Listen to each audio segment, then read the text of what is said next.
এই সময় প্রচুর পরিমাণে গাজর পাওয়া যাচ্ছে আর আমরা কিন্তু প্রায় সময় গাজরের হালুয়া করে থাকি।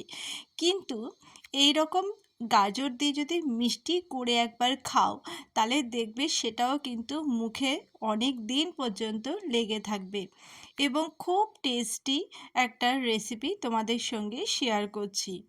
তো আমি এটা করার পরেই প্রায় হাফ খেয়ে ফেলেছিলাম, মানে দুদিনেই আমি শেষ করে ফেলেছিলাম, এতটাই টেস্টি লেগেছিল।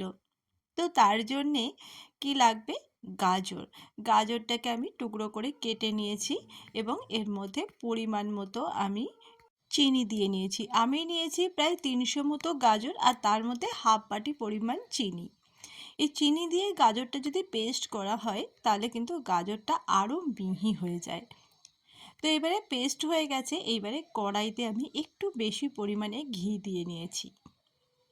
ঘিয়ের মধ্যে আমি এই গাজরটা খুব ভালো করে কিন্তু ভাজবো যাতে গাজরের এই গন্ধটা চলে যায়। তো বন্ধুরা, আমার ভিডিওগুলো তোমাদের কেমন লাগছে জানিও। যদি ভালো লাগে তাহলে অবশ্যই লাইক, কমেন্ট আর শেয়ার করে দিতে ভুলো না। তোমাদের ভালোবাসায় আমি এগিয়ে যেতে পারছি আস্তে আস্তে। আর তোমরা যারা ইউটিউব থেকে আমার ভিডিওটা দেখছো তোমাদের জন্যেও অসংখ্য ধন্যবাদ।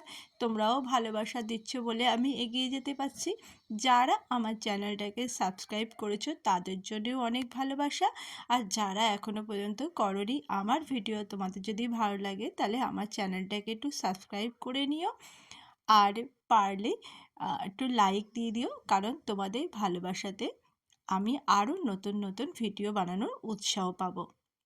তো আমি গাজরের পেস্টটা ভাজতে ভাজতে এর মধ্যে দিয়ে নিয়েছিলাম সামান্য পরিমাণে বিট নুন, আর দিয়ে নিয়েছি আমি কিশমিশ কেটে নিয়েছিলাম, আর কাজু বাদামও আমি কেটে টুকরো করে নিয়েছিলাম।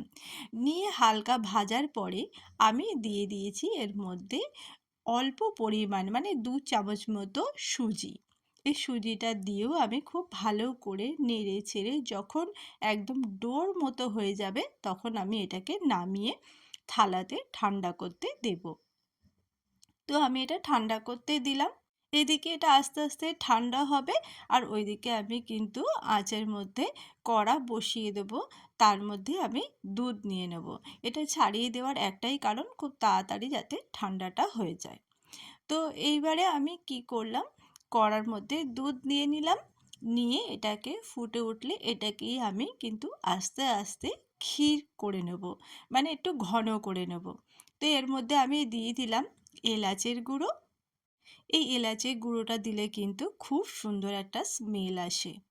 আর সমানে কিন্তু দুধটা নাড়াচাড়া করে নিতে হবে যাতে নিচে লেগে না যায়।